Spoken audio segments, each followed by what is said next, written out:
Start చేయండి సాగర్ గారు. 9 అయింది. 6:30 PM.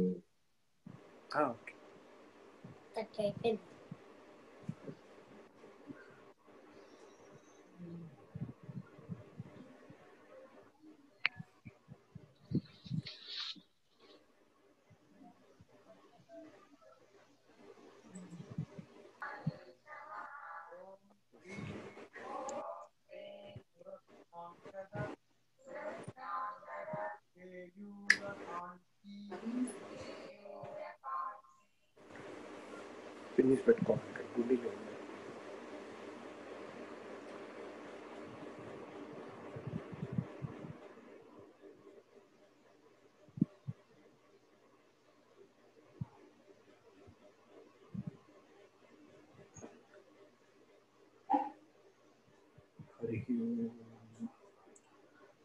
ముందుగా ప్రణవనాదం ఓంకారం 5 సార్లు చేద్దాం.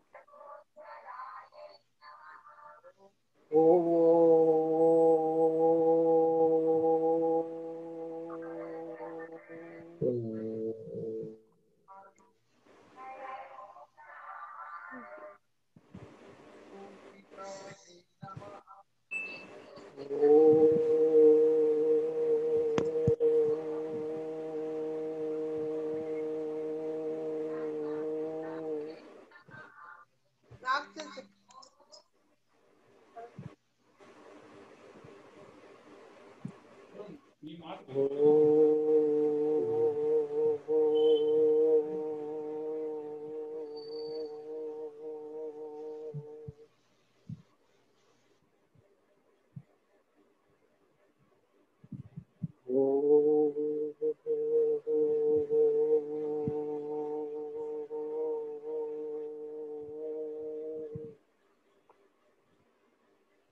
శుక్లాంబరధరం విష్ణుం శశివర్ణం చతుర్భుజం ప్రసన్నవదనం ధ్యాయేత్ సర్వవిఘ్నోపశాంతయే అఖండమండలాకారం వ్యాప్తం येन చరాచరం తత్పదం దర్శితం येन తస్మై శ్రీ గురవే నమః. గురుర్బ్రహ్మా గురుర్విష్ణు గురుదేవో మహేశ్వరః గురు సాక్షాత్ పరబ్రహ్మ తస్మై శ్రీ గురవే నమః. సర్వమంగళమాంగళ్యే శివే సర్వార్థసాధకే శరణ్యే త్రయంబకే దేవీ నారాయణి నమోస్తుతే.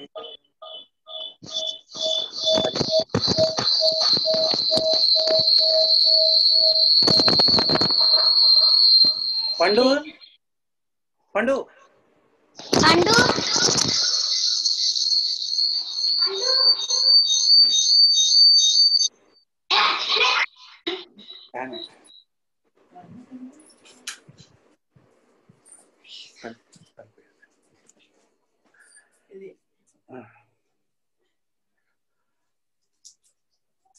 పరమాత్మ స్వరూపులైన మీ అందరికీ నమస్కారం.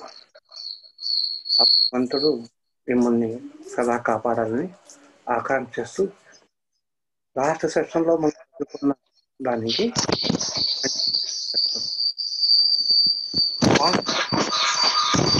మనం వేదాలు దాన్ని 4 వేదాల గురించి మనం చదువుకున్నాం. 4 వేదాలు ఏమేం చెప్తాయి వాటి గురించి చదువుకున్నాం. ఈ వేదాల్లో మనకి ఇప్పుడు పరమాత్మ స్వరూపాన్ని చెప్తాయి 4 వేదాలు కూడా. ఋగ్వేదము, యజుర్వేదము, సామవేదము, అధర్వణ వేదము అనేటువంటి 4 వేదాలు.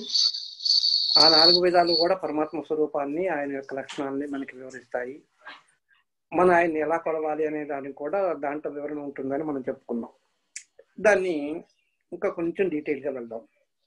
ఎలాగంటే ఈ వేదాలని 4 వేదాలే కాకుండా దాన్ని మళ్ళీ 4 భాగాలు చేస్తాం. దాంట్లో ఫస్ట్ సంహితాలు. ఈ సంహితాల్లో మొట్టమొదటి దాంట్లో ఏం చెప్తారంటే, క్లుప్తంగా చెప్పుకున్నాం దాని గురించి. మంత్రభాగం అంటే ఏంటో చెప్తారు, స్తోత్రాలు అంటే ఏంటో, ఆవాహన చేసేటువంటి ఏంటో చెప్తారు. చెప్తారనమాట. ఇక రెండో పార్ట్ ఏంటంటే దీంట్లో సంగీతంలో ఉండేటువంటి మంత్రాలు కానీ, శాస్త్ర విధిని కానీ, ఆ యజ్ఞయాగాదుల్లో ఉండేటువంటి మంత్రాలను కానీ, వాటిని యొక్క వివరణలు వచన రూపంలో ఉంటుంది.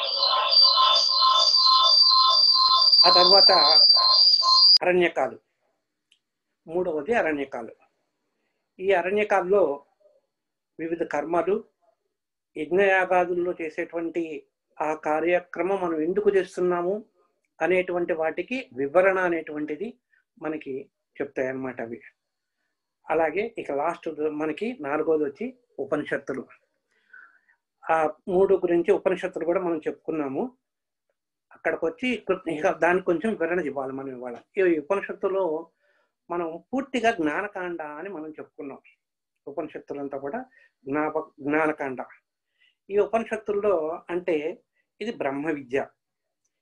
ఇది దీంట్లోనే జీవాత్మ గురించి, పరమాత్మ గురించి, జ్ఞానాన్ని గురించి, మోక్షాన్ని గురించి, పరమాత్మ యొక్క స్వరూపాన్ని గురించి మొదలైనటువంటి వాటన్నిటి గురించి కూడా మనకి వివరణ ఇందులో లభ్యమవుతాయి అన్నమాట. ఈ వివరణలో ఉపనిషత్తులు, ఉపనిషత్తు అంటే అర్థం ఏంటో ముందు చెప్పుకుందాం. ఉపనిషత్తు అంటే దీంట్లో 3 పద విభజన చేస్తే ఉపనిషత్ అనేటువంటి 3 భాగాలు చెప్తాం దీన్ని. ఉప అంటే సమీపంగా, ని అంటే క్రింద, షత్ అంటే కూర్చోవటం. ఉపనిషత్ అంటే సమీపంగా కింద కూర్చోవటం. ఎవరికి సమీపంగా కింద కూర్చోవాలి? ఇక్కడ మనం నేర్చుకుంటున్నాం గనక మనం గురువుకి సమీపంగా కూర్చోవాలన్నమాట. గురువుకి ఎప్పుడు కూడా మనం కూర్చునేటప్పుడు సమ ఆసనంలో మనం కూర్చోకూడదు. ఎప్పుడు కూడా గురువు కంటే కింద తక్కువగా ఆయన ఉన్నత స్థానంలో కూర్చుంటే ఆయన కంటే కొంచెం కింద ఉండేటువంటి ఆసనం మీద మనం కూర్చోవాలి. ఇక నేల మీద కూర్చుంటాం అనేటువంటిది సర్వశ్రేష్టమైనటువంటిదిగా చెప్తారనమాట. ఈ కాలంలో మనం ఆ పని చేయలేం. ఏదో ఒక ఆసనం ఉండాలి మనకి, ఏ కుర్చీనో ఏదో ఉండాలి. కాకపోతే ఆ ఉంటూ దాన్ని ఏంటంటే భక్తి అనేటువంటిది, గురువు భక్తిని మనం ప్రదర్శించడం అనేటువంటిది ముఖ్యమైనటువంటి పాయింట్ అనమాట. ఇక్కడ ముఖ్యమైనటువంటి విషయం. ఇక్కడ ఉపనిషత్ అంటే జ్ఞానం ప్రధానంగా ఉండేవి. గురువు ముందు శిష్యుడు కూర్చొని జ్ఞానాన్ని ఆర్జించటం. గురువు ఏం చేస్తాడనమాట శిష్యుడికి? ఉపనిషత్తులు మనకి ఏం చెప్తాయి అనేటువంటిది మనకు వస్తే, మనం ఇందాక చెప్పుకున్నాము, ఇదంతా కంప్లీట్ గా బ్రహ్మకాండ అని చెప్పుకున్నాం. మొత్తంగా బ్రహ్మకాండ అని బ్రహ్మ విద్యను చెప్పేటువంటిది జీవ పరమాత్మల యొక్క జ్ఞానం అంటే ఏంటి, మోక్షం అంటే ఏంటి, జీవ పరమాత్మల గురించి జ్ఞానం, స్వరూపం, వాటన్నిటి గురించి చెప్పేదాన్నే మనం జ్ఞానం అని మనం చెప్పుకుంటాం ఈ ఆధ్యాత్మిక పరంగా చెప్పుకునేటప్పుడు. దాన్ని గురించి సవిస్తరంగా మనకు చెప్పేటువంటివి ఉపనిషత్తులు అనమాట. అంటే ఈ ఉపనిషత్తుల్లో మనకి విశ్రాంతరణంలో మనిషికి ఉండేటువంటి మనం ఎక్కడున్నాము అనేటువంటిది కూడా దీంట్లో మనకి చెప్తుంది అనమాట. దీంట్లో ఈ ఉపనిషత్తులు ఆత్మ, అంతరాత్మ, ఇదొక ప్రపంచం అనుకుంటే మనం ఈ ప్రపంచానికి మూల కారణంగా చెప్పేటువంటిది ఒకటి, ప్రకృతి రహస్యాలను గురించి చెప్పేటువంటిది, వీటన్నిటిని గురించి కూడా చెప్పేటువంటిది ఉపనిషత్తులు అనమాట. అంటే ఇవన్నీ కూడా ఏంటనమాట, ఇవన్నీ కూడా ఏంటి, వేదాలలో నుంచి వచ్చినటువంటివి. ఈ వేదాల్లో నుంచి వచ్చినటువంటివే మనకి ఉపనిషత్తులుగా చెప్పబడినవి. ఈ ఉపనిషత్తులు ఆ కాలంలో ఉండేటువంటి, వేద కాలంలో ఉండేటువంటివి.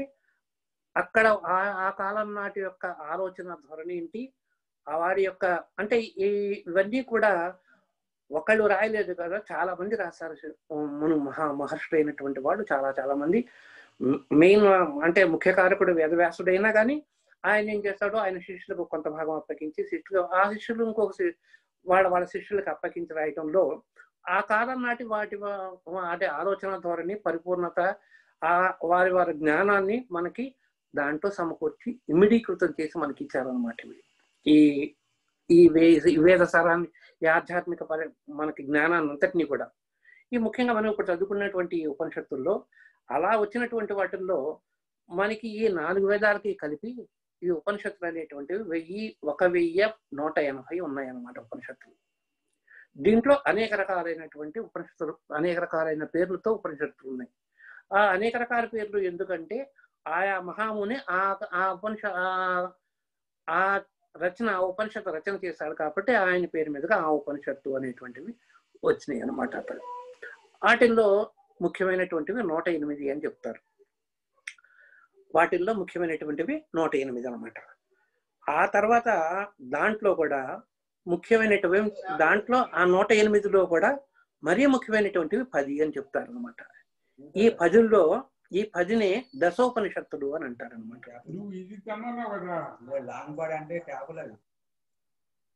ఏమండి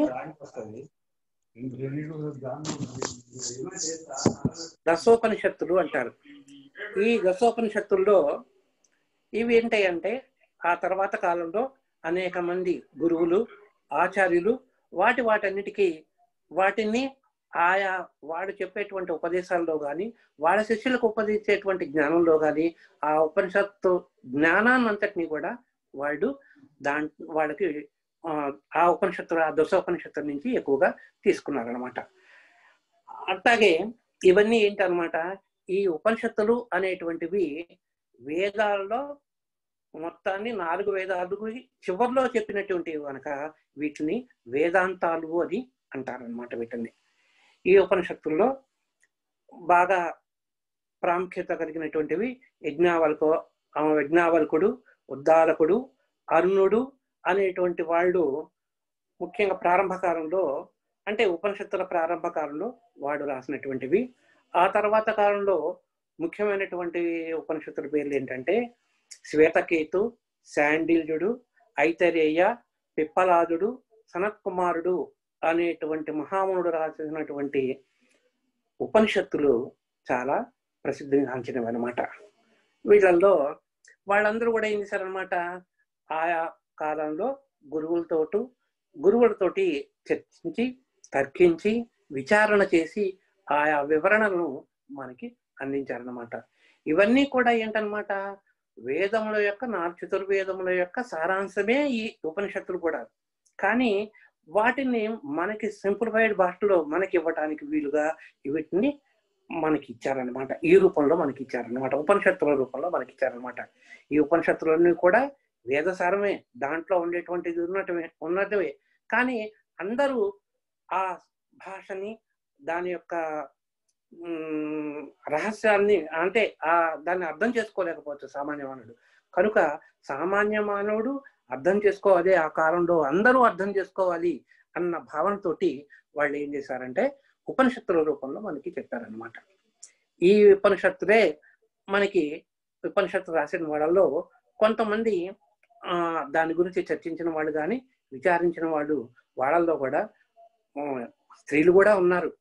కనుక వాళ్ళ అంటే గర్గి, యజ్ఞావల్కుడు భార్య అయినటువంటి మైత్రేయి అనేటువంటి వాళ్ళు కూడా ఈ ఉపనిషత్తుల్ని బాగా చర్చించారు, తర్కించారు, వాళ్ళు చేశారు. కాబట్టి అంటే వేదాధ్యయనం చేయడానికి స్త్రీలకు అర్హత లేదు అని చెప్తారు కానీ మన చరిత్ర కనుక మనం చూసినట్టయితే ఈ స్త్రీలు కూడా దానికి అర్హులేను అని మనకు అర్థమవుతుంది.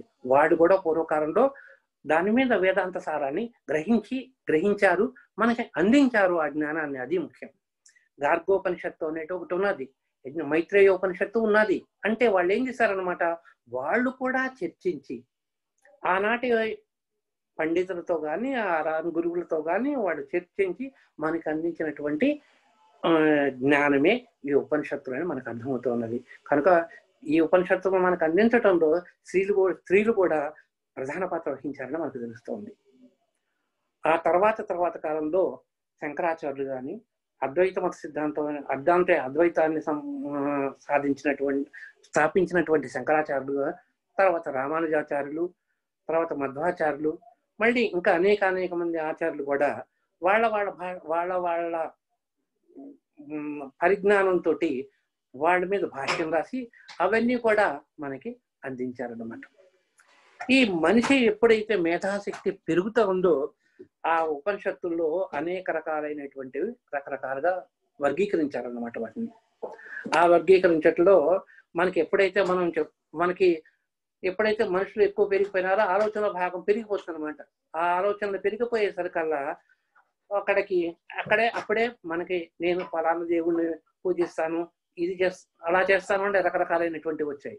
వాటిల్లో శైవం, వైష్ణవం, శాక్తేయం, గాణపత్యం ఇలా అనేక రకాలైనటువంటి దేవతల పరంగా చెప్పినటువంటి ఉపనిషత్తులు కూడా ఆ రకంగా కూడా ఉపనిషత్తుల్ని మనకి వర్గీకరించి చెప్పారనమాట. దాంట్లో శైవోపనిషత్తులు శివుని గురించి ఎక్కువగా చెప్పబడినటువంటి ఉపనిషత్తులు అనమాట. అవి దాదాపు ఒక 15 వరకు ఉన్నాయి. ఉదాహరణకి అక్షరమాలిక ఉపనిషత్తు, అధర్వ శిరోపనిషత్తు, తర్వాత కాలజ్ఞ ఉపనిషత్తు, కైవల్య ఉపనిషత్తు, ఇలా 15 రకాలైనటువంటి ఉపనిషత్తులు మనకి శివుని గురించి చెప్పేటువంటివిగా మనకి కనిపిస్తాయి అన్నమాట. అలాగే వైష్ణవుడు అంటే విష్ణుమూర్తిని ప్రధాన దైవంగా చేసుకొని వాటి గురించి చెప్పినటువంటి ఉపనిషత్తులు కూడా మనకి ఒక 14 వరకు ఉన్నాయన్నమాట. అవేంటాయంటే ఉదాహరణకి అవ్యక్త ఉపనిషత్తు, తర్వాత గరుడ ఉపనిషత్తు, కృష్ణ ఉపనిషత్తు అని, దత్తాత్రేయ ఉపనిషత్తు, నారాయణ ఉపనిషత్తు, ఇలా ఒక 14 రకాలైనటువంటి ఉపనిషత్తులన్నీ కూడా వైష్ణవుని విష్ణుమూర్తి ప్రధాన దైవంగా చేసుకొని చెప్పినటువంటి ఉన్నాయన్నమాట. ఇలా గణేశునికి గణోపనిషత్తు అని, అలాగే అమ్మవారికి సరిపడిన లలితోపనిషత్తు అని, దేవి ఉపనిషత్తు అని, ఇలా కొన్ని రకాలైనటువంటి శాక్తేయ పరంగా చెప్పినవి కూడా ఉన్నాయన్నమాట. వీటన్నిటికి తోడు ఏంటంటే ఒక వ్యక్తి సన్యాసాశ్రమాన్ని స్వీకరించినప్పుడు ఏ ధర్మాన్ని పాటించాలి, ఏ ధర్మాన్ని పాటించి అతడు సన్యాస దీక్షను స్వీకరించాలి అనేటువంటివి కూడా మనకి ఈ ఉపనిషత్తుల్లో మనకి ఆ జ్ఞానాన్ని కూడా మనకు అందించారనమాట. ఆ ఉపనిషత్తుల్ని సన్యాస ఉపనిషత్తులు అని అంటారనమాట. అంటే సన్యాసం స్వీకరించటం అనేటువంటి అన్ని వదిలేసేసి ఏంటి ఇల్లు భార్య బిడ్డల్ని వదిలేసేసి ఇల్లు వదిలేసి వెళ్ళిపోవటం అది సన్యాసం కింద రాదన్నమాట. దానికి కొన్ని నియమాలు, పద్ధతులు అంటే గృహస్థాశ్రమాన్ని వర్జించి తాను ఏం చెయ్యాలి, మోక్ష కైవల్యానికి ఏం చెయ్యాలి అనేటువంటివి కూడా మనకి ఒక క్రమమైనటువంటి పద్ధతి ఉన్నదన్నమాట. ఇక్కడ సన్యాసి వేరు, సన్యాసి వేరు, 2 పదాలు ఉన్నాయి ఇక్కడ. సన్యాసి అంటే చెడిపోయిన వాడని అర్థం, సన్యాసి అంటే మోక్ష పదగామి రకమైన అర్థం అనమాట. అది జనరల్ గా ఏంటంటే మన వాడుక పదంలో 2 ఒకే రకంగా ఒక పద్ధతిలో వాడేస్తాం. అది కరెక్ట్ కాదనమాట. దానికి డిఫరెన్స్ చాలా ఉన్నది. ఒకే రకంగా ఆ పదోచ్చారణ మనకి ఒకటిగానే కనిపించినా కానీ దాంట్లో అర్థం మాత్రం చాలా తేడా ఉన్నది అనమాట. ఇది సన్యాసోపనిషత్తు అంటే వర్జించడం అనమాట. సన్యాసం అంటే వర్జించడం అనమాట.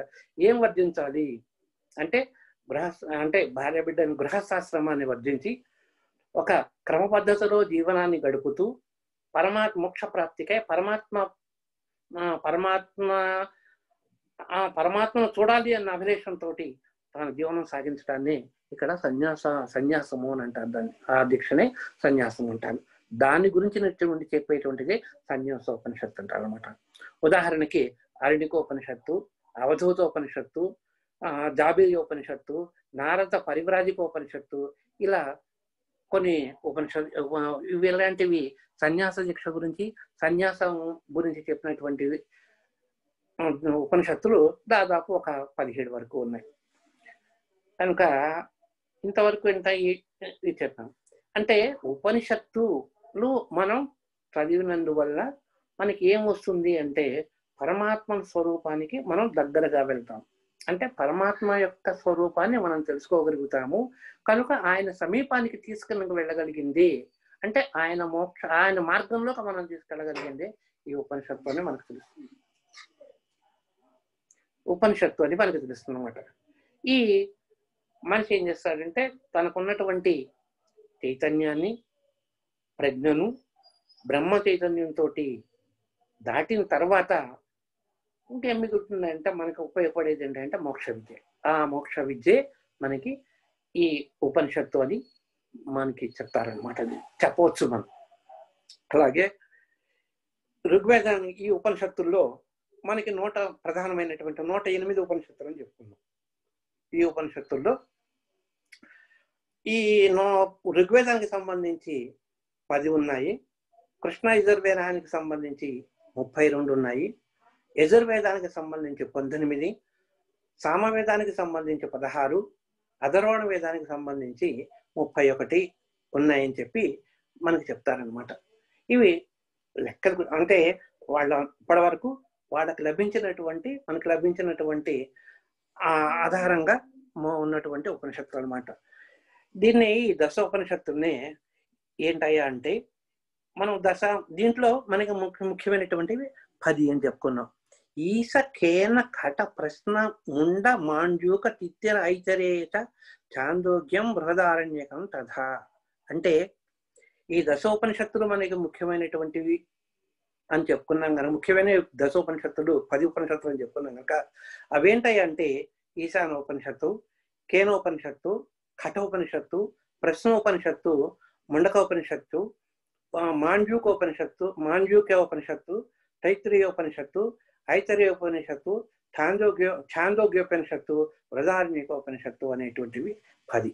ఈ 10 కూడా మనకి అతి ముఖ్యమైనటువంటి ఉపనిషత్తులుగా మనకి చెప్తారు అన్నమాట. ఇక మన హిందూ ధర్మానికి, హిందూ మతానికి, సంస్కృతికి మనకి ఈ అత్యంత ప్రామాణికాలు మనకి ఈ వేదాలు కానీ ఈ పురాణాలు కానీ మనకి అత్యంత ప్రామాణికాలు అనమాట. వీటిని ఎక్కడైనా కానీ మనం రిఫర్ చేసి, ఎక్కడైనా కానీ మనం ఎవరికైనా కానీ మనం చెప్పేటప్పుడు కూడా ఫలానా వేదంలో ఇలా ఉన్నది అని మనం రిఫరెన్స్ ఇస్తూ ఉంటాం అన్నమాట. కనుక మన హిందూ ధర్మంలో ప్రముఖమైనటువంటిది వేదాలు, వాటికి సంబంధించినటువంటి ఈ ఉపనిషత్తులు ఇవన్నీ అన్నమాట. అలాగే ఈ వేదాన్ని ఆధారంగా చేసుకున్నటువంటి వచ్చినటువంటివి శాక్తేయం, వైష్ణవం, శైవం, ఈ అద్వైత మతాలు, ఇట్లా వాళ్ళ మార్గాల్లో ఆ ఆచార్యులు వాదించి ఆ ఉపనిషత్తులను ఆధారంగా చేసుకొని తర్క వేదాంతాల్లో వాళ్ళకి ఎప్పుడైనా చర్చలు జరిగేటప్పుడు కానీ వాళ్ళ యొక్క ఉనికిని, ఆయా మతాల యొక్క వాళ్ళ మార్గాల యొక్క ఉనికిని కాపాడుకుంటూ వచ్చారనమాట.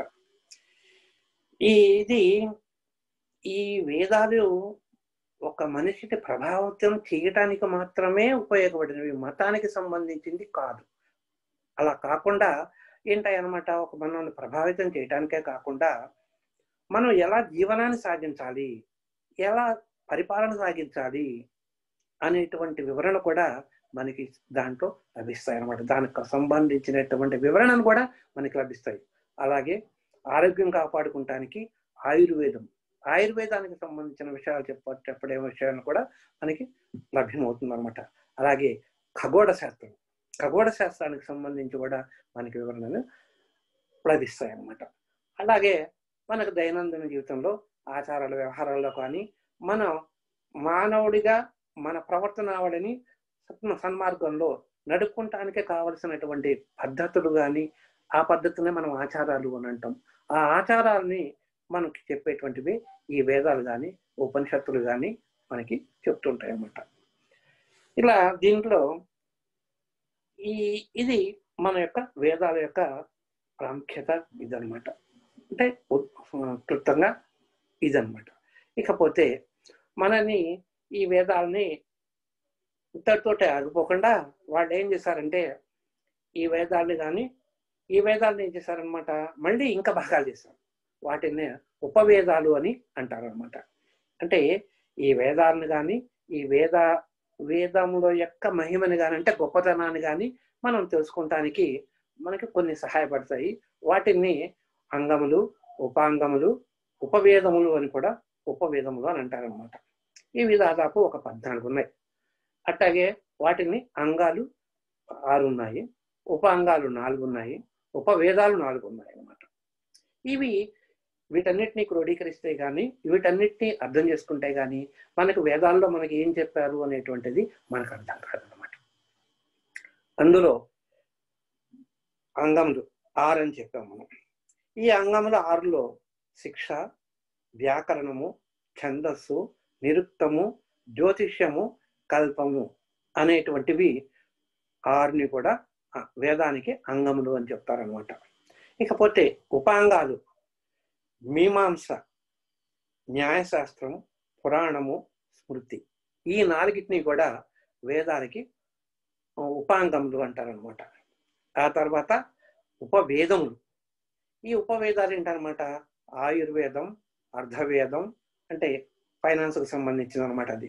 అలాగే ధనుర్వేదము, గాంధర్వ వేదము అనేటువంటివి ఈ 4 కూడా ఉపవేదాలు అని అంటారనమాట.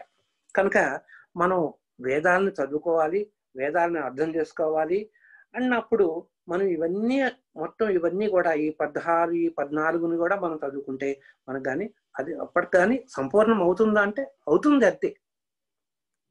అంటే అంత గొప్పది, అంత లోతుగా ఉన్నది అనమాట వేదాల్లో సారము. అంత లోతుగా ఉన్నది. మనకి దాన్ని ఎంత చదివినా కూడా ఊట బావిలో నుంచి మనం నూతుల ఊట బావిలో నుంచి మనం ఎంత నీరు తోడినా ఇంకా వస్తూనే ఉంటుంది. అలాగే ఇక్కడ కూడా మనం చూసుకునేటువంటి ఆ ఏ దృష్టితోటి మనం చూడగలిగితే ఆ దృష్టితోటి మనకి అర్థమవుతుంది అన్నమాట. వేదాలు అర్థం చేసుకోవచ్చు మనం. ఇక ఇక్కడ ఏంటంటే వేదాంగాల్లో మనకు 6 చెప్పుకున్నాం. 1 శిక్ష, 2 వ్యాకరణం, ఛందస్సు, నిరుక్తం, జ్యోతిష్యం, కల్పం అని చెప్పుకున్నాం. ఇప్పుడు ఫస్ట్ పార్ట్ తీసుకున్నాం, శిక్ష. ఈ శిక్ష అంటే ఏంటి అనేటువంటిది ఒకటి చూద్దాం ముందు. ఈ శిక్ష అంటే ఈ వేదాల్లో ఉండేటువంటి శబ్దాలు అంటే మన శబ్దాల మూలంగా వచ్చింది అని చెప్పుకున్నాం మనం. ఏంటి వేదాలు? ఆ శబ్దశాస్త్రం ఒక రకంగా చెప్పాలంటే శబ్దశాస్త్రమే అని చెప్తాను నేను. ధ్వని శాస్త్రం ఇది. కనుక వేదాలన్నీ కూడా ధ్వని శాస్త్రాలు కనుక దీంట్లో ఉన్నటువంటి అంగాలు ఫస్ట్ శిక్ష. ఇవేం చేస్తాయన్నమాట? ఈ వేద శబ్దాల యొక్క మూలాలు, వాటి యొక్క ధాతువులు ఏంటి, వాటిని ఎలా ఉచ్చరించాలి, ఎలా పలకాలి, ఎలా అనేటువంటిది చెప్పగలిగేటువంటిది దాని కింద శిక్ష కిందే వస్తుంది అనమాట. అలా చెప్పేటువంటివి ఈ శిక్ష అనేటువంటిది వస్తుంది అనమాట. దీంట్లో ఈ శిక్షా బోధన ఎలా ఉంటుంది? చెప్పేటువంటిది స్వరం ఆధారంగా ఉంటుంది, కాలాన్ని ఆధారంగా ఉంటుంది, స్థానం ఆధారంగా ఉంటుంది, ప్రయత్నం ఆధారంగా ఉంటుంది. అంటే మనం ఏ స్వరంతో, ఏ ధ్వనితోటి మనం పలకాలి, ఎంతకాలం పలకాలి, ఎంత టైం పడుతుంది, ఒక మంత్రం ఉందంటే దాన్ని పలకటానికి ఎంత టైం కావాలి, ఎక్కడెక్కడ ఆపాలి, ఇవన్నీ కూడా మనకి చక్కగా విభజించి చెప్పేటువంటిదే దాదాపు ఈ శిక్ష అంటే శాస్త్రం అనమాట. ఈ అంగం అనేటువంటిది మనకు అది తెలుస్తుంది అనమాట. దీంట్లో అనేక మంది రాశారు ఈ శిక్ష గురించి. దీనిలో దాదాపు 40 మంది రాశారనమాట దాదాపు. దాంట్లో ఆయా మునుల యొక్క పేర్ల మీద కానీ వచ్చినటువంటివి ఆ పేర్లు కూడా అవే శంభు శిక్ష, పాణనీయ శిక్ష, వ్యాస శిక్ష, భరద్వాజ శిక్ష, సర్వసమ్మత శిక్ష అనేటువంటివి ముఖ్యమైనటువంటి శిక్షాశాస్త్రాలుగా మనం చెప్పడానికి అవకాశం ఉంటుంది అనమాట. అవకాశం కాదు, చెప్తారనమాట. ఈ 40లోనూ మనకు ప్రస్తుతానికి అవైలబుల్ అవుతున్నవి కానీ, అందుబాటులో ఉండేటువంటివి కానీ, ముఖ్యమైనటువంటివి కానీ మొత్తం ఈ 4 అని మనకు చెప్తారనమాట. దాంట్లో వీటన్నిటిలో కూడా ఈ 4 కూడా పాణినీయ శిక్ష అనేటువంటిదే మనకి ఎక్కువగా ఉపయోగిస్తారనమాట. ఈ పాణినీయ శిక్ష అనేటువంటి దాన్ని బ్రహ్మ యజ్ఞం యాగాదోమలు చేసేటప్పుడు ఈ పాణినీయ అనేటువంటి శిక్ష ఆధారంగానే ఎక్కువగా ఉపయోగిస్తారు అనేటువంటిది మనకు తెలుస్తుంది అనమాట. ఇది శిక్ష అనే దాని గురించి అనమాట. ఇక 2వ అంగం వ్యాకరణం. ఈ వ్యాకరణము అనేటువంటిది మనకి జనరల్గా ఇప్పుడు కూడా మన చిన్న క్లాస్ నుంచి తెలుగు మనకు చెప్తుంటారు. వ్యాకరణ శాస్త్రం, వ్యాకరణం ఉంది. మనం 6వ క్లాసులోనో ఎక్కడో, లేకపోతే 8వ తరగతిలోనో అక్కడి నుంచి మొదలవుతున్నమాట వ్యాకరణం, తెలుగు వ్యాకరణం అని ఉంటుంది. మనం తెలుగు వాళ్ళం కాబట్టి తెలుగు వ్యాకరణం అనే చెప్తాం, ఇంగ్లీష్ గ్రామర్ అని చెప్పొద్దు. మనం చదువుకుంటున్నాం కాబట్టి. అలాగే సంస్కృతిలోకి వచ్చారు కదా, సంస్కృతంలో వ్యాకరణం ఉన్నది. కనుక ఆ వ్యాకరణం ఏం చెప్తుంది? మనం చదువుకున్నాం కదా వ్యాకరణం అని. వ్యాకరణం ఏం చెప్తుంది? ఆ వ్యాకరణంలో ఒక పదాలు దాన్ని ఒకటి కన్నా ఎక్కువ పదాలు, 2 పదాలు, వాటి కలయిక ఎలా ఉండాలి, ఎలా ఉచ్చరించాలి అనేటువంటివి చెప్పగలిగేటువంటిది వ్యాకరణం అనమాట. ఈ పదాన్ని కలపటం కానీ లేకపోతే విడదీయటం కానీ ఆ విషయాన్ని గురించి చెప్పేటువంటిది ఈ వ్యాకరణ శాస్త్రం అనమాట. ఈ వ్యాకరణ శాస్త్రాన్ని ముఖ్యంగా మనకు అందించిన వాళ్ళలో ఇంద్రుడు, చంద్రుడు, ఇంకా 9 మంది మహామునులు, వీళ్ళందరూ కలిపి ఈ వ్యాకరణ శాస్త్రంలో మనకి అందించిన వాళ్ళు. వాళ్ళ తర్వాత కాలంలో ఇవన్నీ కూడా ఏంటంటే శబ్ద ప్రధానమైనటువంటివి మాత్రం శబ్ద ప్రధానమైనవిగా ఉంటాయన్నమాట. ఇవన్నీ కూడా ఈ వ్యాకరణ శాస్త్రం అంతా కూడా సర్వవ్యాప్తమై ఉంటుంది. ఎందుకంటే శబ్దం కనుక, ఈ శబ్దం సర్వంగా వ్యాపించి ఉంటుంది కనుక ఆ సర్వవ్యాప్తమై ఉంటుంది. దీంట్లో ఇంకొక ఆయన బాగా పాండిత్యం చేసి బాగా మనకి మంచి శాస్త్రాన్ని అందించిన ఆయన ఎవరే అంటే పాణిని అనేటువంటి ఆయన అనమాట. ఈ పాణిని అనేటువంటి ఆయన మనకి వ్యాకరణాన్ని మనకి అందించినటువంటి ఆయన. అదే ప్రస్తుతానికి మనకి ఎక్కువగా ఉపయోగిస్తారు అనమాట, పాణిని వ్యాకరణ శాస్త్రం అని. ఈ పాణిని అనేటువంటి ఆయన పాణిని నహ అనేటువంటి మునికిని, దాక్ష్యదేవి అనేటువంటి ఆయనకి ఇద్దరికి పుట్టినటువంటి బిడ్డే పాణిన్యాచార్యుడు అంటారనమాట. ఈయన ఇంద్రుడి యొక్క అంశతోటి పుట్టాడు అని కూడా మనకి చెప్తారనమాట. ఈయన ఏం చేశారంటే నేర్చుకుని వ్యాకరణ శాస్త్రాన్ని నేర్చుకున్నాడు. కానీ ఆయన ఏం చేశారంటే ఇంకా దాంట్లో నిష్ణాతుడు కావాలి అని చెప్పి ఏం చేశారంటే ఆయన పరమేశ్వరుని గురించి తపస్సు చేశాడు. ఆ పరమేశ్వరుని గురించి తపస్సు చేసినప్పటికీ ఆయన పరమేశ్వరుడు ఏం చేశాడంటే ప్రత్యక్షం అయ్యి ఏం కావాలని అడిగితే నేను ఇంకా దాంట్లో నాకు వ్యాకరణంలో ఇంకా ప్రతిభా విశేషాన్ని నేర్చుకోవాలనుకుంటున్నాను అని అన్నాడు అనమాట. అప్పుడు ఆయన ఏం చేశాడంటే తన చేతిలో ఒక డమరకు ఉంటుంది పరమేశ్వరుడి చేతిలో. ఆ డమరకంలో నుంచి శబ్దం వస్తుంది అనమాట. ఆ శబ్దంలో ఆ డమరకంలో ఉన్నటువంటి గొప్పతనం ఏంటంటే దాంట్లో 7,000,000 మంత్రాలన్నీ కూడా, అంటే శబ్దాలు అనమాట. మంత్రం అంటే ఇక్కడ శబ్దం అని చెప్తాం. 7,000,000 శబ్దాలన్నీ కూడా దాంట్లో ఇమిడీకృతమై ఉన్నాయి అని చెప్తానమాట. కనుక ఆ దాంట్లో నుంచి వచ్చినటువంటి ఆ శబ్దాలను, అవి ఏంటనమాట, శబ్దం పరబ్రహ్మ స్వరూపం. ఆ పరబ్రహ్మ స్వరూపం కనుక అది నిత్యమైనటువంటిది, సత్యమైనటువంటిది. ఇప్పుడు పరబ్రహ్మాన్ని మనం ఎప్పుడు చెప్పామో ఇంతకు ముందు కాలంలో పరబ్రహ్మకి ఏ లక్షణాలో మనం చెప్పుకున్నాం. కనుక ఇక్కడ శబ్దం పరబ్రహ్మ స్వరూపం కనుక ఈ పరబ్రహ్మ స్వరూపమైనటువంటి శబ్దం కూడా సత్యమైనటువంటివి, నిత్యమైనటువంటిది. ఇవన్నీ కూడా ఎక్కడ దాగి ఉన్నాయి అంటే ఆ డమరుకంలో దాగి ఉన్నాయి. ఎప్పుడైతే ఈయన ఆ డమరుకాన్ని మోగించాడో దాంట్లో నుండి రావటం మొదలుపెడుతుంది అనమాట. మొట్టమొదటిగా వచ్చినవి ఆ, ఈ, ఉ, ను అనేటువంటి అక్షరాలు మొట్టమొదటిగా వచ్చి అవే ఆ 4 అక్షరాలతోటే 14 సూత్రాలుగా బయటకు వచ్చింది అనమాట. అంటే 14 రకాలైనటువంటి సూత్రము అంటే ఒక పద్ధతి అనమాట. ఆ క్రమ రూపంలో బయటకు వచ్చింది అనమాట. ఇది అంటే డమరుకానికి అంటే ఎప్పుడు కూడా ఒక శబ్దం ఎప్పుడు పుడుతుంది, ఒక వస్తువు ఇంకొక వస్తువుతోటి టచ్ చేసినప్పుడు కానీ అప్పుడు దానికి ఒక చలనం కలిగి దాని నుంచి వచ్చేటువంటివి మనకి శబ్దం అని చెప్తాం. మనం సైంటిఫిక్ గా మనం చెప్పేది అది. అంటే ఒక వస్తువు ఇంకొక అసం జరిగిన డెఫినెట్ గా ఆ రెండు దీనివల్ల తాకిడి వల్ల డెఫినెట్ గా శబ్దం అనేటువంటిది వస్తుందని మనం చెప్తాం. అలాగే ఎప్పుడైతే డమరుకాన్ని వాయించినప్పుడు అక్కడ దాని నుంచి వచ్చేటువంటి శబ్దం వల్ల దానికి ఒక చిన్న ఒక చర్మపు ఇది ఉంటుంది, డంబెల్ షేప్ లో ఉంటుంది డమరుకం. ఆ డంబెల్ షేప్ లో ఉంటే ఒక చర్మం ఉంటుంది. దానికి ఏంటాయి అంటే చర్మం యొక్క పొర ఉంటుంది అక్కడ. దానికి ఒక చిన్నటువంటి ఒక బెల్ లాంటిది ఉంటుంది. అది ఏంటి అనమాట, ఒక చిన్న వస్తువు ఉంటుంది. అది దానికి తగిలినప్పుడు దానిలో నుంచి ఇలా వాయించినప్పుడు అది దానికి తగ్గుతుంది అనమాట. ఆ చర్మం పొరకు తగలటం వల్ల ఒక శబ్దం అనేటువంటిది వెలువడుతుంది అనమాట. ఆ శబ్దం నుంచి వచ్చేటువంటివే ఫస్ట్ గా వచ్చిన శబ్దాలు ఆ, ఈ, ఉన్ను. వీటి యొక్క కలయిక వల్ల వచ్చినటువంటిదే ప్రణవనాదం, ఓంకారం కూడా ఈ కలయిక వల్లే వచ్చింది అనమాట.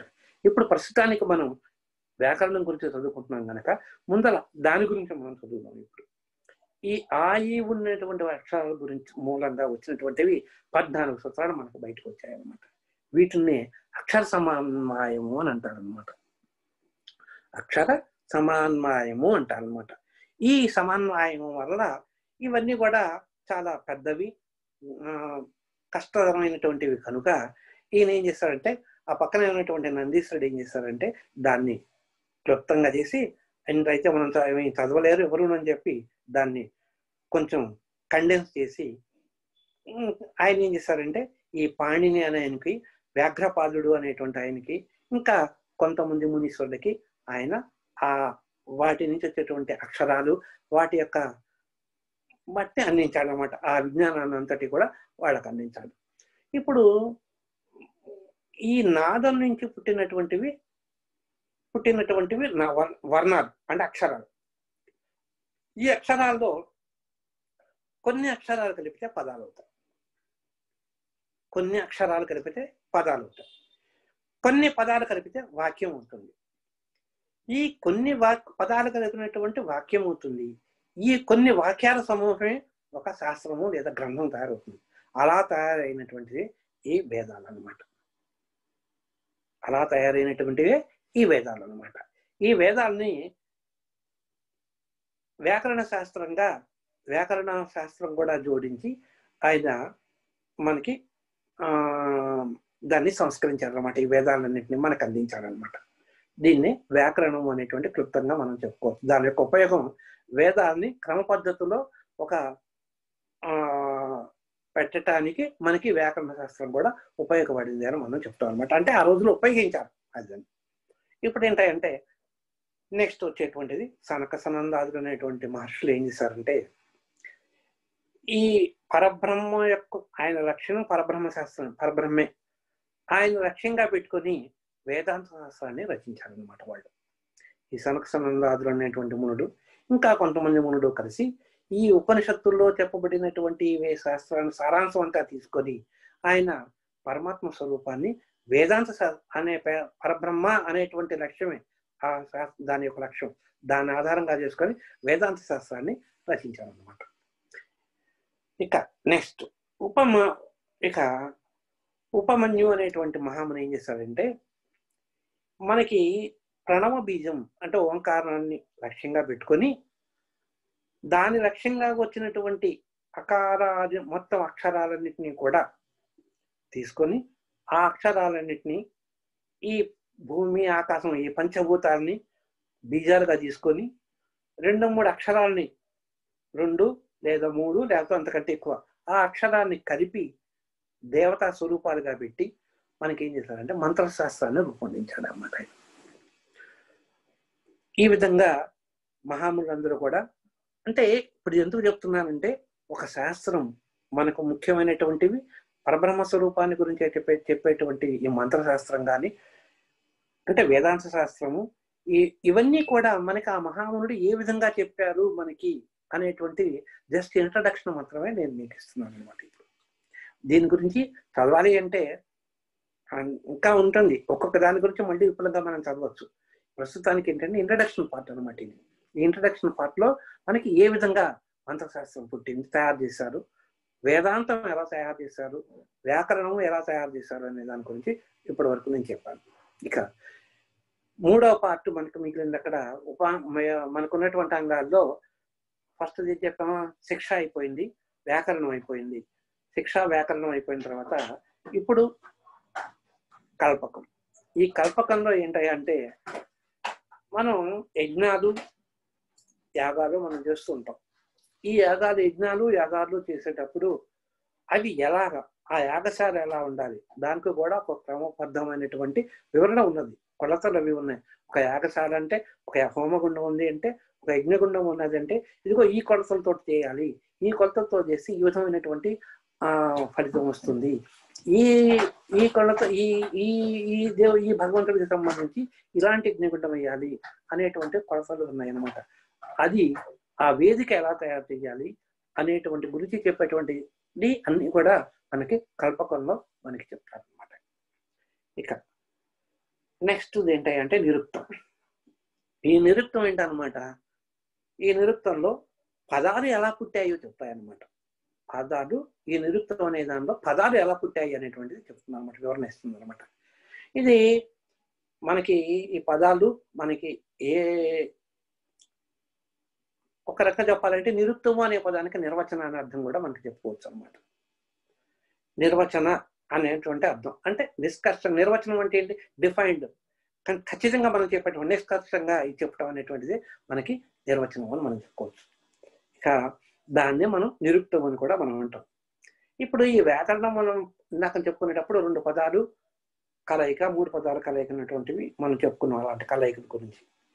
కొన్ని పదాలు ఉంటాయి ఏంటన్నమాట, అవి కలచేదానికి వీలుగా ఉండవు, కొన్ని పదాలు అట్లాగే ఉండిపోతాయి. అలాంటి పదాలకు కూడా మనకి ఏంటంటే ఒక అర్థాన్ని కల్పించి, సంప్రదాయపరంగా అర్థాన్ని కల్పించి దాన్ని మనకి ఒక శాస్త్రం కింద చెప్పారనమాట, దాన్ని వివరించి చెప్పారనమాట. దాన్నే నిరుక్తము అని అంటారనమాట.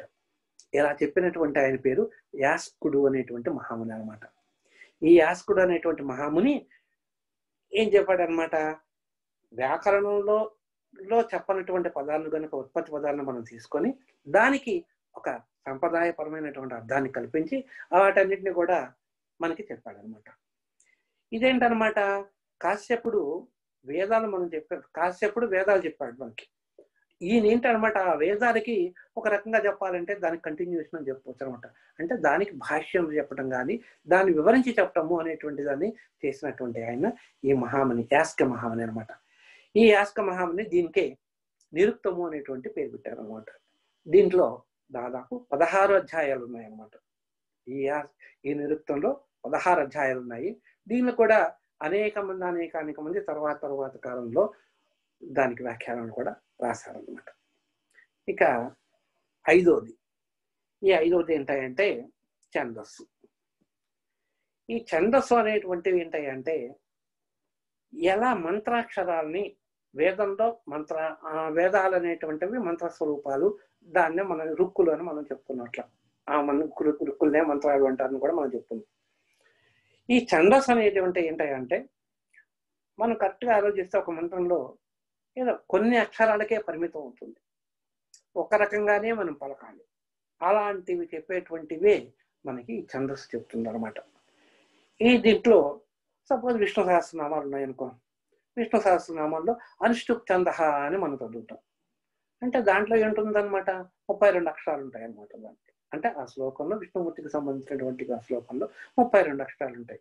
దాన్ని ఒక్కొక్క 4 భాగాలు కనుక చేసినట్టయితే ఒక్కొక్క దాంట్లో కూడా 8 అక్షరాలు మనకు ఉంటాయి అనమాట. 4, 8, 32 ఇలా భాగాల్ని చేసి ఇదిగో ఇది ఇక్కడ ఇట్లా పలకాలి, ఇట్లా పలకాలి, ఇట్లా డివైడ్ చేసి చెప్పడం అనమాట. ఈ పద్ధతిలో చేయాలంటే. అలాగే గాయత్రి మంత్రం ఉంది, గాయత్రి మంత్రానికి కూడా ఛందస్సు ఉంది. అలాగే ఇదేంటనమాట, ఇలా చేసేటప్పుడు అలాగే గాయత్రి మంత్రానికి ఉంది. ప్రతి మంత్రానికి కూడా మనకి ఈ విభజన అనేటువంటి ఉంటుంది, ఫలానా ఛందస్సు అనేటువంటిది కూడా ఉంటుంది అనమాట. అది అందుకనే మనకు ఫస్ట్గా అశ్వశ్రీ మహామంత్ర, గాయత్రి మహామంత్రస్య సో అండ్ సో అని చెప్తూ ఉంటాం మనం. ఫలానా ఛంద, ఫలానా కీలకం, ఇదన్నీ మనం చెప్తూ ఉంటాం. దాంట్లో చెప్పుకుంటూ వస్తాం. మొట్టమొదట విష్ణు సహస్రనామాలు చెప్పేటప్పుడు కానీ, లలితా సహస్రనామం చెప్పేటప్పుడు కానీ ఛంద అనేటువంటి వర్డ్ వస్తుంది. ఆ నెక్స్ట్ ఏం వస్తుంది అనమాట, ఫలానటువంటి ఏ దేవత గురించి మనం చెప్తున్నామో ఆ దేవతను కూడా మనం దాంట్లో ఉటికిస్తాం మనం దాన్నే. అదే మనకి ఎందుకంటే దాని అర్థం ఏంటనమాట, ఆ యొక్క చంద్రరూపంలో ఉన్నటువంటి ఆ దేవుడు మనల్ని అనుగ్రహించుగాక, మనల్ని ప్రేరేపించుగాక. అంటే ఒక మంత్రాన్ని కానీ ఒక నామాన్ని కానీ మనం ఉచ్చరిస్తున్నాము అంటే మనలో ఒక శక్తి నిమిడీకృతం ఉంటుందన్నమాట.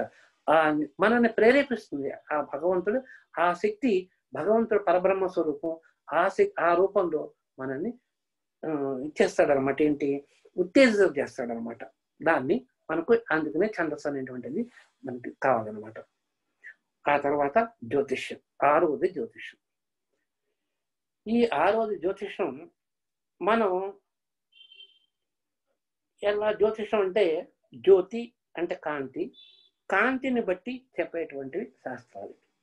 అంటే సూర్యుడు కాంతి అంటే ఇక్కడ సూర్యుడు కూడా మనం పరబ్రహ్మ స్వరూపుడు అంటే విష్ణు స్వరూపుడు అని, అంటే ఇప్పుడు మామూలు మాటలో చెప్పుకున్నాం, విష్ణు స్వరూపుడు నారాయణ స్వరూపుడు అని చెప్తాడు. అందుకనే చెప్తూ ఉంటారు కనుక పరబ్రహ్మ మనం ఒక వాటిలోనే ఉందాం. మనం ఇప్పటి వరకు పరబ్రహ్మ గురించి చెప్తున్నాం. ఆయన కూడా పరబ్రహ్మ స్వరూపుడుగానే ఉంటాడు అనమాట. ఆ పరబ్రహ్మ స్వరూపుడు కాలానికి అతీతుడు, కాలాన్ని నడిపేవాడు కూడా ఆయనే. కనుక ఆ కాలానికి అనుగుణంగా అంటే ఆ జ్యోతికి అనుగుణంగా అంటే ఆ జ్యోతి స్వరూపంగా మనకి చెప్పేటువంటి శాస్త్రం, ఆ కలయిక వల్ల దాని వల్ల చెప్పేటువంటి శాస్త్రమే జ్యోతిష్ శాస్త్రం అవుతుంది అనమాట. అంటే సూర్యుడు చంద్రుడు అనేటువంటివి జ్యోతి స్వరూపాలు కనుక వాటిని ఆధారంగా చేసుకొని మనకి వాటి కదలిక వల్ల వచ్చేటువంటివి కాలం ఎలా నడుస్తుంది, కాలం ఋతువులని, నెలలని, సంవత్సరాలని, ఇలా మనం రోజులని, తిథులని ఇలా మనం చెప్తూ వస్తూ ఉంటాం అనమాట. దీన్నే ఈ షడాంగాల్ని, ఇవే మొత్తం జ్యోతిషం అంటే ఇదనమాట. ఈ జ్యోతిషం యొక్క ఉపయోగం ఏంటి? మనం ఏ టైంలో ఏ పని చేయాలి అనేటువంటివి మనం చెప్పేటువంటి శాస్త్రాన్ని జ్యోతిష్ శాస్త్రం మనం చెప్పుకోవచ్చు. అందుకు ఉపయోగపడుతుంది అనమాట. కనుక అంటే ఏంటనమాట, అది కూడా ఎందుకు చూడాలి అంటే, ఒక మంచి సమయంలో ఒక మంచి పని కనుక మనం చేసినట్టయితే కరెక్ట్గా ఖచ్చితంగా ఆ పని సఫలీకృతం అవుతుంది అని మనకి చెప్పకనే దీంట్లో మనకి మన పూర్వులు మనకి చెప్తున్నారు అనమాట.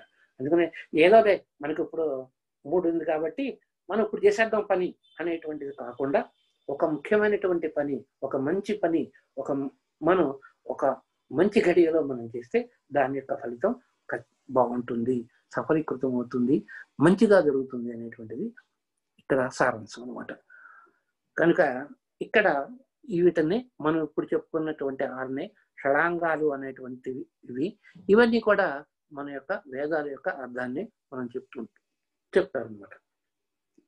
ఇక్కడ వేదవ్యాస మహాముని ఏం చేశాడంటే, ఈ వేద విభజన చేయటమే కాకుండా ఈ వేదాల యొక్క సారాంశాన్నింటినీ అందరూ చదవలేరు కదా ఇలాగా, అందుకని చెప్పి ఆయన ఏం చేశాడంటే ఇంకా సింప్లిఫై చేసి పురాణాలు రాశాడు. ఈ పురాణాల్లో ఏంటాయంటే కథల రూపంలో ఉంటాయి, కొన్ని కథల రూపంలో కూడా ఉంటాయి, కొన్ని ఏమో చరిత్ర రూపంలో ఉంటాయి. ఏ విధంగానైనా ఉండొచ్చు. 18 పురాణాలు రాశాడు ఈయన.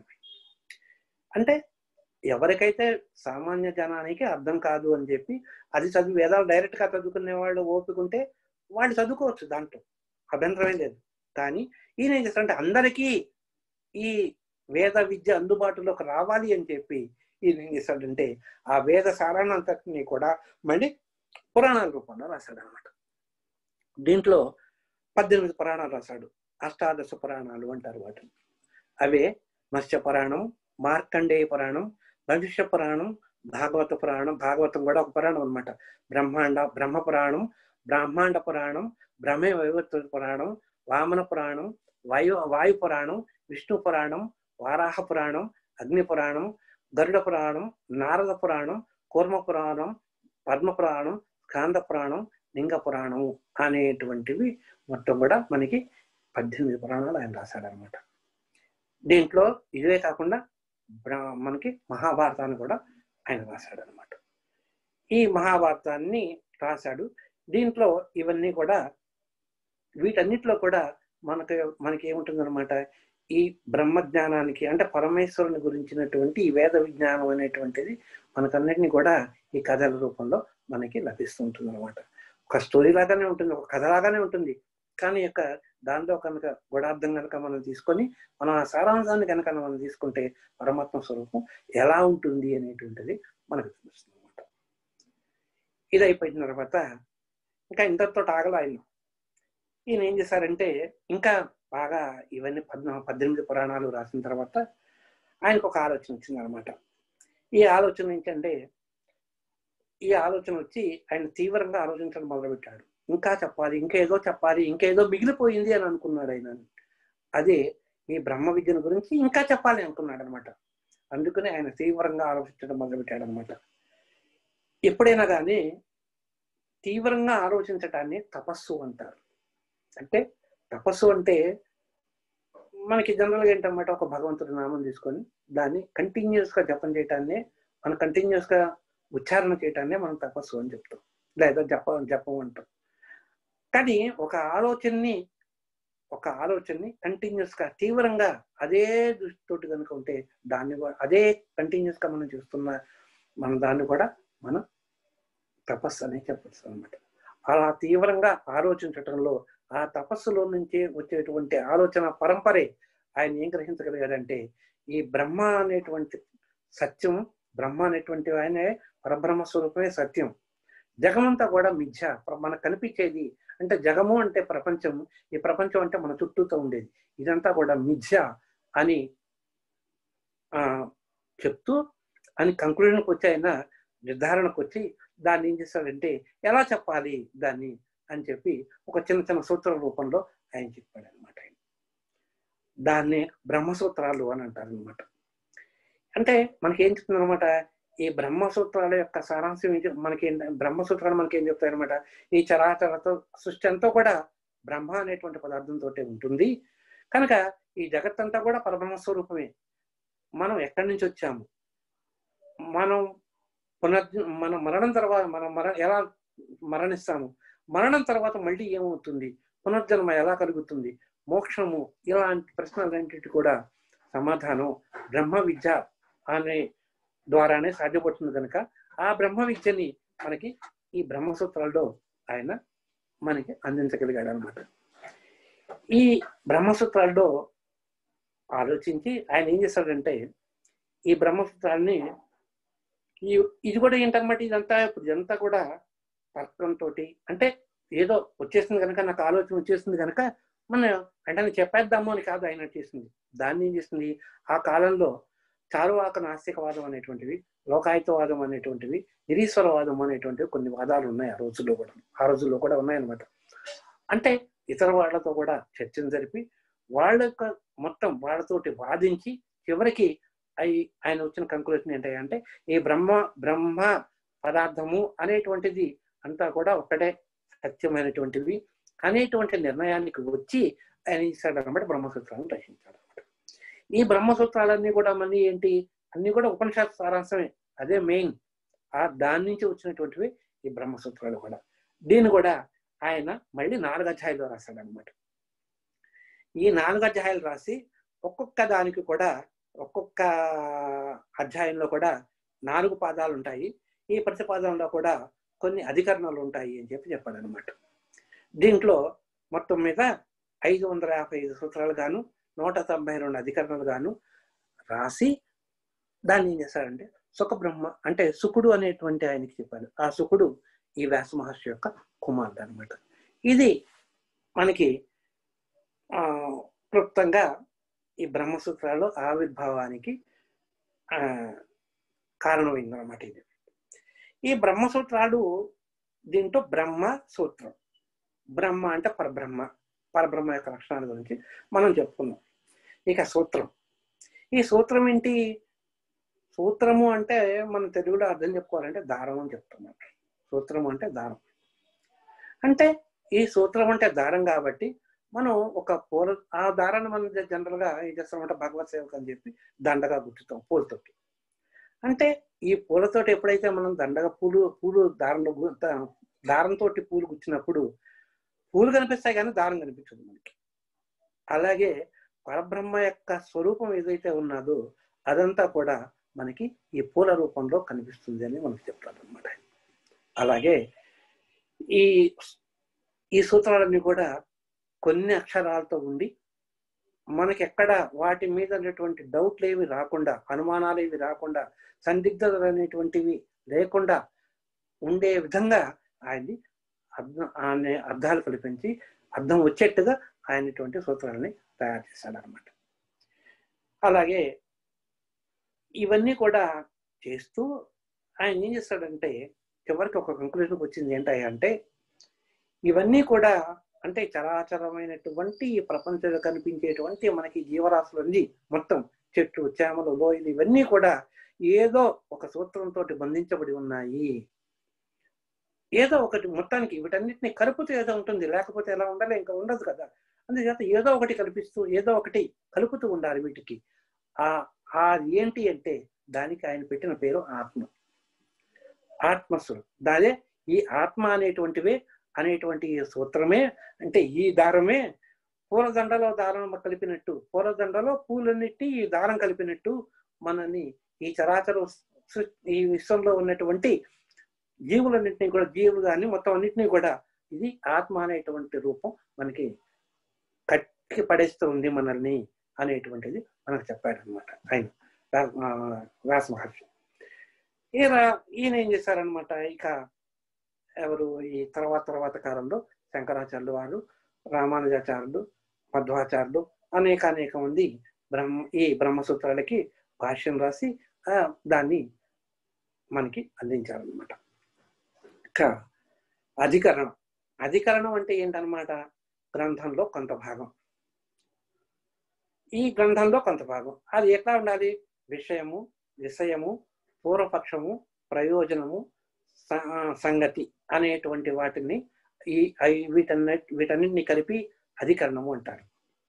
ఈ అధికరణం విషయం అంటే ఏ విషయము?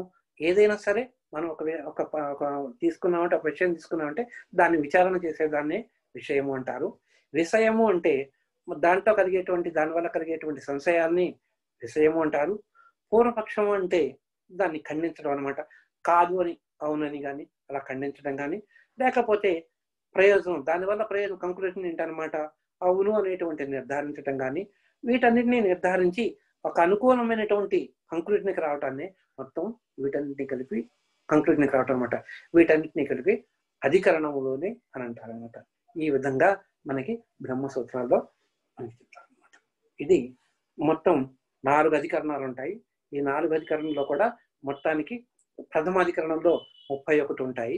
దీంట్లో ఏంటంటే మొత్తం వీటిలో మళ్ళీ ఈ ప్రథమాధికరణంలో మొత్తం 11 భాగాలు ఉంటాయి, 11 విషయాలు ఉంటాయి, 11 అధ్యాయాలు అధికరణంలో. ఒక్కొక్క దాంట్లో అంటే ఈ ప్రథమాధికరణంలో మళ్ళీ 11 పార్ట్లు. దీంట్లో ఏంటంటే బ్రహ్మ జిజ్ఞాస ఏంటి, పరబ్రహ్మ లక్షణాలు ఏంటి, తర్వాత వేదానికి కారణం బ్రహ్మ అని చెప్పడం ఒకటి, పరబ్రహ్మ స్వరూపం తెలుసుకుంటాం అనేటువంటి, జగత్తుకు కారణం చేతనమా అచేతనమా అనేటువంటివి, బ్రహ్మం ఆనందమయం అనేటువంటిది, ఆదిత్యన ఉన్నటువంటి అంటే సూర్యుడిలో ఉన్నటువంటి పురుషుడు కూడా జీవుడని ఎవరని చెప్పటం, ఆకాశం పరబ్రహ్మ అని చెప్పటం, ప్రాణం పరబ్రహ్మ అని చెప్పటం, జ్యోతి పరబ్రహ్మ అని చెప్పటం, ప్రాణం పరబ్రహ్మ అనేటువంటి చెప్పటాన్ని మనం ఈ బ్రహ్మసూత్రంలో ప్రథమాధికరణంలో చెప్తారనమాట. ఇక రెండో అధికరణంలో మనోమయ పురుషుడు బ్రహ్మమే అని చెప్పటం, జగద్రక్షకుడు పరమాత్మ అని చెప్పటం, జీవ పరమాత్మ ఇద్దరు కూడా మానవుని యొక్క హృదయంలో ఉంటారు అని చెప్పటం, తర్వాత కన్నుల్లో కూడా ఉండేటువంటి పురుషుడు పరమాత్మ అని చెప్పటం, అధిదేవతలు అందరూ కూడా పరమాత్మ స్వరూపం అని చెప్పటం, వాక్కు బ్రహ్మం అని చెప్పటం, ఇలా వైశ్వానరుడు అంటే మనలో కూడా ఉండేటువంటి అగ్ని స్వరూపం కూడా బ్రహ్మం అని చెప్పటం కూడా దాన్ని, ఇవన్నీ కూడా ఈ 8 భాగాలని కూడా మనకి ద్వితీయాధికరణంలో చెప్తాం. తర్వాత ఈ ద్యుతిలోకం, భూలోకం దానికి ఆధారభూతమైనటువంటి కూడా పరబ్రహ్మమైనటువంటి, భూమం కూడా పరబ్రహ్మ అనేటువంటి, అక్షరం, దర్శనీయత, తర్వాత హృదయాకాశం అనేటువంటి ఇవన్నీ కూడా పరమాత్మ స్వరూపాలు అని చెప్తాడు.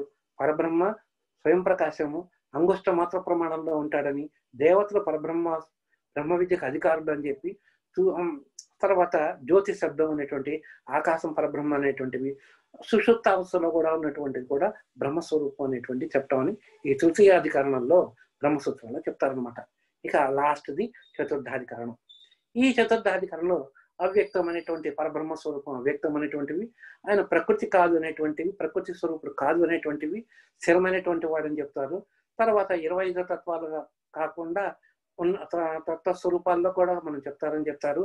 తర్వాత జగత్తన్నిటికీ కూడా కారణమైనటువంటి వాడు పరమాత్మ అనేటువంటివి, ఇలా జగత్తుకు కారణమైనటువంటి వాడు, ఉపాదాన కారణమైనటువంటి వాడు పరబ్రహ్మ అని, ప్రకృతిని నిరాకరించిన అన్నిటినీ నిరాకరించినట్లయినా చెప్పడం కూడా, ఇట్లాంటివన్నీ కూడా మనం చెప్పే చతుర్థాధికరణంలో మనం చెప్తారనమాట. ఇవన్నీ కూడా మనకి బ్రహ్మసూత్రాల్లో మనకి అందించిన వాడు వ్యాస మహర్షి. కనుక ఇవన్నీ కూడా మనకి పరబ్రహ్మ స్వరూపాన్ని గురించి చెప్పినటువంటివి. అది ఈరోజు మనకి ఈ పరబ్రహ్మ స్వరూపం అంటే ఏంటి, పరబ్రహ్మ స్వరూపాన్ని మనం జ్ఞానంతో తెలుసుకోవాలని మనం తెలుసుకున్నాము. అవి ఎక్కడ, ఆ స్వరూపాన్ని మనకి ఎక్కడ ఎలా చెప్పారు అనేటువంటివి, ఎక్కడ చెప్పారు అనేటువంటివి మనం తెలుసుకున్నామన్నమాట. ఇది ఈ వాటితోటి ఈ పరబ్రహ్మ స్వరూపం గురించి అవుతుంది. నెక్స్ట్ సెషన్లో మనం సృష్టి గురించి మనం చదువుకుందాం. ఈ సృష్టి గురించి చెప్పేటప్పుడు కూడా మనకి ఇప్పుడు ఏంటన్నమాట, మనకి జ్ఞానం అంతా ఎక్కడ దొరుకుతుందని చెప్పావు, ఉపనిషత్తుల్లో మనకి తేలిగ్గా దొరికేది ఉపనిషత్తుల్లోనే. ఉపనిషత్తుల్లో కనుక ఈ ఉపనిషత్తుల్లో రకరకాలైనటువంటివి అనేక మంది రాశారు కదా. మరి ఉపనిషత్తులు అంటే వాళ్ళు దర్శనచ్చినటువంటి రూపాలను బట్టి, అంటే ఆ జ్ఞానాన్ని బట్టి ఎలా సృష్టి జరిగింది అనేటువంటివి రకరకాలుగా చెప్తారనమాట. ఆ రకరకాలలో కొన్ని నెక్స్ట్ క్లాస్లో మనం చదువుకోండి. క్లుప్తంగా నెక్స్ట్ క్లాస్ నుంచి మనం సృష్టి ఎలా జరిగింది అనేటువంటిది. థ్యాంక్స్ సాగర్ గారు, బాగా చెప్పారు, చాలా బాగా చెప్పారు. ఎవరికైనా ఏమైనా క్వశ్చన్స్ ఉన్నాయండి? క్వశ్చన్స్ ఉంటే అడగండి సాగర్ గారిని.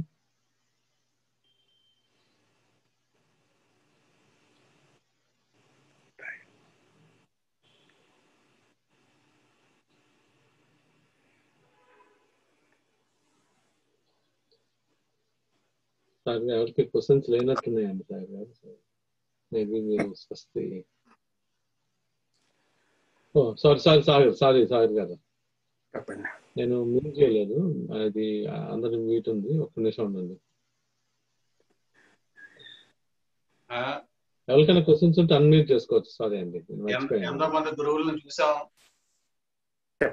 మన సూక్తులు కూడా కొంతవరకు విన్నాం.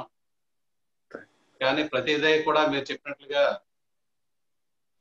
సూత్రధారి ఆ దారం ఏ విధంగా ఇదవుతుందో ఆ విధంగా మిమ్మల్ని కలిసి మీ ద్వారా ఇవన్నీ విన్నందుకు చాలా సంతోషదాయకం. ఎప్పుడు కూడా మీకు మీ స్పీచ్లు వినాలని, మీ ద్వారా చాలా తెలుసుకోవాలని ఆరాటపడుతూ మీకు కృతజ్ఞత తెలియజేసుకుంటాం. నాదేముందండి, భగవంతుడు దయ. సాగర్ గారు, ఇది ఉపనిషత్తులు ఇవన్నీ ఉన్నాయి కదండి, అంగాలు ఉపాంగాలు ఇవన్నీ 4 వేదాలకి సారాంశం అండి? రిలేటెడ్. ఓకే. ఇవన్నీ అంటే మనం అంటే అంతా ఆ డైరెక్ట్ గా మనం చదవలేము. అంటే భాష కానీ లేకపోతే దాన్ని అర్థం చేసుకోవడం కూడా కష్టం. ఇవన్నీ తెలుసుకుంటే గానీ, ఇవన్నీ చదువుకుంటే గానీ మనం అవి కరెక్ట్ గా మనకు అర్థం కాదనమాట. అంటే అది కొంచెం అర్థాలను డైరెక్ట్ గా, వేదాలను డైరెక్ట్ గా మనం చదవడం కొంచెం కాంప్లికేటెడ్. కానీ వాళ్ళు ఏం చేశారనమాట, సరళీకృతం చేశారనమాట. సరళీకృతం చేసి ఇవన్నీ చదువుకుంటే, వీటిని గురించి మనం తెలుసుకుంటే అప్పుడు మనకి వేదాలు ఒక్క ఉపయోగం మనం చెప్పుకున్నాం మధ్యలో. వేదాలు కూడా ఓన్లీ పరమాత్మ గురించి చెప్పడం ఒక్కటే కాదు, అక్కడ అన్ని మనం పరిపాలన ఎలా సాగాలి, మన లోకం మనం ఎలా జీవించాలి, జీవన విధానం కూడా మనకు దాంట్లో చెప్పినారు. అవన్నీ చెప్పారు కదా. అవన్నీ చెప్పాలి అన్నప్పుడు ఒక్క దాంట్లో చెప్పలేదు ఎవరు కూడా, ఒకే శాస్త్రం కింద అది జరగని పని. కనుక దాన్ని మళ్ళీ సబ్ డివిజన్స్ చేశారు. ఆ సబ్ డివిజన్ చేయటంలో ఏది ఏమిటి అనేటువంటివి రకరకాలుగా చెప్పారు. వాటి గురించి మనం చదువుకున్నాం. ఓకే. వేదాలు అంటే శబ్ద ప్రామాణికం, శృతులు కాబట్టి ఇవి భాషా ప్రామాణికాలు ఇవన్నీ అన్ని కూడా. Okay okay. సో ఇవి ఒక్కొక్క సబ్జెక్టు 4 వేదాల్లో ఉన్నవన్నీ ఇప్పుడు మీరు వాటి యొక్క సారాంశమే, వాటి యొక్క సారాంశం, వాటి యొక్క సారాంశమే ఇవన్నీ కూడా. ఓకే. సో మనకి ఏ సబ్జెక్ట్ ఇంట్రెస్టో ఆ సబ్జెక్ట్ సంబంధించిన ఉపాంగాలు కానీ చదువుకోవచ్చు. అంటే మనం ఇక్కడ ఏంటంటే అంటే ఇప్పుడు ఇక్కడ మనం చదువుకుంటున్నది ఏంటి, పరబ్రహ్మ స్వరూపం గురించి చదువుకున్నాం కాబట్టి ఆయన్ని ఎలా చదువుకోవాలి, ఆయన్ని చదువుకోవాలంటే ఒక జ్ఞానంతో మాత్రమే చూడగలం, కానీ మామూలుగా ఉన్నటువంటి కళతోటి మనం చూడలేమని చెప్పుకున్నాం. మనం ఆ జ్ఞానం మనకి ఎక్కడ వస్తుంది, ఎలా వస్తుంది అంటే కొన్ని ఆచరించటం వల్ల, కొన్ని పనులు ఆచరించటం వల్ల మనకి కొంత జ్ఞానం అనేటువంటిది వస్తుంది. అలాంటి జ్ఞానం మనకి ఎక్కడ లభిస్తుంది? ఇప్పుడు ఈ కాలంలో కూర్చొని ఒక నామం ఇప్పుడు ఇదివరకు కాలంలో ఏంటాయి అంటే ఎక్కువ జపానికి తపానికి ఎక్కువ ఇచ్చేవాళ్ళు, ఇంపార్టెన్స్ ఇచ్చేవాళ్ళు. ఆ ఇంపార్టెన్స్ ఇవ్వటంలో ఏమవుతుంది అంటే అక్కడ అలా గంటలు రోజులు కూర్చొని తపస్సు చేశాడు. ఇప్పుడు మనం తపస్సు చేసేవాళ్ళు ఇది వరకు రోజులు. అంటే ఇప్పుడు మన చరిత్ర కూడా మన పురాణాలు మనం తీసుకున్నట్లే హిరణ్యకశిపుడు నాడు ఎన్నో వేల సంవత్సరాలు తపస్సు చేశాడని చెప్పాలి. ఈ కాలంలో ఆ వేల సంవత్సరాలు అక్కర్లేదు, కొన్ని నిమిషాలు మనం కూర్చోలేం. కనుక ఇప్పుడు ఏమిటో ఉంది అనమాట, ఓన్లీ భక్తి ఉంటే చాలే, ఆయన నామాన్ని కొన్ని రోజులు ఇలా చేసుకుంటే సరిపోతుంది. ఆ తర్వాత కాలంలో ఏమైపోయింది అనమాట, యజ్ఞాలు యాగాలు కూడా చేసేవాళ్ళు ఆ కాలంలో. ఆ యజ్ఞాలు యాగాలు చేసి వాటి చేయటం వల్ల వాటి వల్ల వచ్చినటువంటి ఫలితాన్ని తొందరగా పొందగలిగేవాళ్ళు వాళ్ళు. అవన్నీ ఏంటి, ఆ జ్ఞానం నెక్స్ట్ వాళ్ళకి అందించాలి. అలా కానీ వాళ్ళు చేయగలగాలి. జ్ఞానం ఒక్కటి చెప్పడం సరికాదు, ఆ జ్ఞానాన్ని అందించగలగాలి ఇంకొకటికి. ఆ జ్ఞానాన్ని వీళ్ళు అవకలింపజేసుకొని వీళ్ళు ఆచరించగలగాలి. అలా రావడంలో ఏమైపోయిందంటే రోజుకి వచ్చేవరకల్లా డైల్యూట్ అయిపోయింది. యుగాలు గడిచే ఉంది. ఈ డైల్యూట్ అవడంలో చివరికి వచ్చేసరికి ఇప్పటికి వచ్చేసి ఏమైందంటే, బాబు అవన్నీ మేము చేయలేం కానీ ఒక దండం పెట్టుకుంటాం, కనుక ఏదో ఒకటి చెప్పండి, ఒక నామం చెప్పండి, అది చేసుకుని దేవుడి గుడికి వెళ్ళి దండం పెట్టుకుని ఒక కొబ్బరికాయ కొట్టేస్తామంటారు. అంతా డైల్యూట్ అయిపోయింది అనమాట. కనుక కానీ మనం ఏది ఏమిటి అనేటువంటిది మనం తెలుసుకోవాలి. కనుక మనం ఓన్లీ ఒక్క చేత నామాలు జపించడం వల్ల ఒక ఫలితం వస్తుంది. కానీ మనం ఏంటి అల్టిమేట్ ఏమంటే మన పరమాత్మ స్వరూపాన్ని మనం తెలుసుకోవాలని అనుకుంటున్నాం కాబట్టి దాంట్లో సాధ్యమైనంత వరకు విశుద్ధంగా మనం తెలుసుకోవడానికి ప్రయత్నం చేద్దాం. నాకు తెలిసినటువంటి పరిమిత జ్ఞానంలో నేను నాకు తెలిసిన మీకు అందించడానికి నేను ప్రయత్నం చేస్తున్నాను.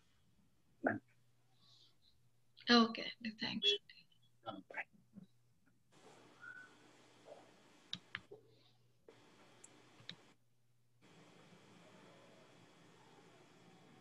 అపరిమితం అండి, పరిమితం కాదు. అయ్యో కాదండి, అపరిమితం.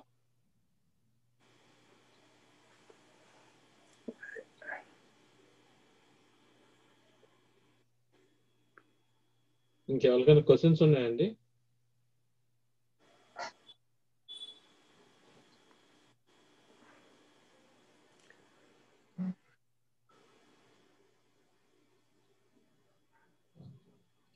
సాగర్ గారు స్వస్తి. సుఖినో భవంతు, లోకాన్ సమస్తం సుఖినో భవంతు. ఓం శాంతి శాంతి శాంతి.